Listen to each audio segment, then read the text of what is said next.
मैं नहीं जानता आप क्या समझ रहे हैं कि मैं कौन हूं और क्या आशा कर रहे हैं कि मैं क्या कहने वाला हूं। आप शायद सोचते होंगे कि मैं इस नाटक में कोई एक अनिश्चित इकाई हूं, अभिनेता, प्रस्तुतकर्ता, व्यवस्थापक या फिर कुछ और। परंतु मैं अपने संबंध में निश्चित रूप से कुछ भी नहीं कह सकता, उसी तरह जैसे इस नाटक के संबंध में नहीं कह सकता, क्योंकि ये नाटक भी अपने आप में मेरी ही तरह अनिश्चित है। अनिश्चित होने का कारण यह है कि, परंतु कारण की बात करना बेकार है।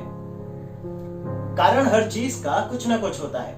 हाँ, हालांकि यह आवश्यक नहीं कि जो कारण बताया जाए वास्तविक कारण वही हो।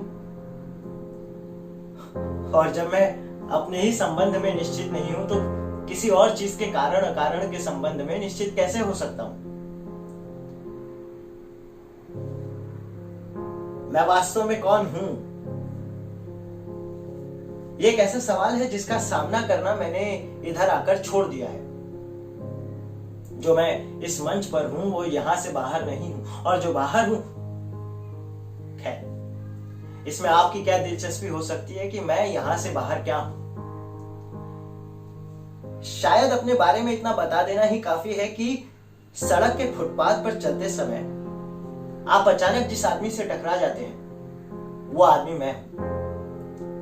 आप सिर्फ घूर कर मुझे देख लेते हैं, इसके सिवा मुझसे कोई मतलब नहीं रखते कि मैं कहां रहता हूं, क्या काम करता हूं, किस किस से मिलता हूं और किन किन परिस्थितियों में जीता हूं। आप मतलब नहीं रखते क्योंकि मैं भी आपसे मतलब नहीं रखता, और टकराने के उस क्षण में आप मेरे लिए वही होते हैं जो मैं आपके लिए होता हूं। इसलिए मैं जहां आज खड़ा हूं वहां मेरी जगह आप भी हो सकते थे। दो टकराने वाले व्यक्ति होने के नाते आप में और मुझ में बहुत बड़ी समानता है। यही समानता आप में और उसमें, उसमें और उस दूसरे में और मुझ में। बहरहाल इस गणित में कुछ नहीं रखा है।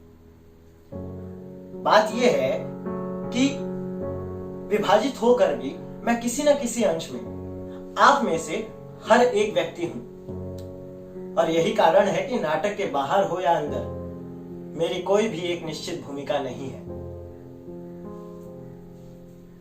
मैंने कहा था कि यह नाटक भी मेरी ही तरह अनिश्चित है। उसका कारण भी यही है कि मैं इस नाटक में हूं, और मेरे होने से ही इसमें सब कुछ आधारित या निर्धारित है। एक विशेष परिवार, उसकी विशेष परिस्थितियां। परिवार दूसरा होने पे परिस्थितियां बदल जाती, पर मैं वही रहता और इसी तरह सब कुछ निर्धारित करता। इस परिवार की स्त्री के स्थान पर कोई दूसरी स्त्री किसी दूसरी तरह से मुझे झेलती, या वो स्त्री मेरी भूमिका ले लेती और मैं उसकी भूमिका लेकर उसे झेलता, पर अंत तक नाटक इसी तरह अनिश्चित बना रहता। और यह निर्णय करना इतना ही कठिन होता कि इसमें मुख्य भूमिका किसकी थी, मेरी, उस स्त्री की, परिस्थितियों की, या तीनों के बीच से खड़े होते हुए कुछ सवालों की। हो सकता है मैं एक अनिश्चित नाटक में एक अनिश्चित पात्र होने की सफाई भर पेश कर रहा हूं, या हो सकता है कि अंत में यह नाटक एक निश्चित रूप ले सकता हो। किन्हीं पात्रों को निकाल देने से, दो एक पात्र और जोड़ देने से, या परिस्थितियों में थोड़ा हेर फेर कर देने से।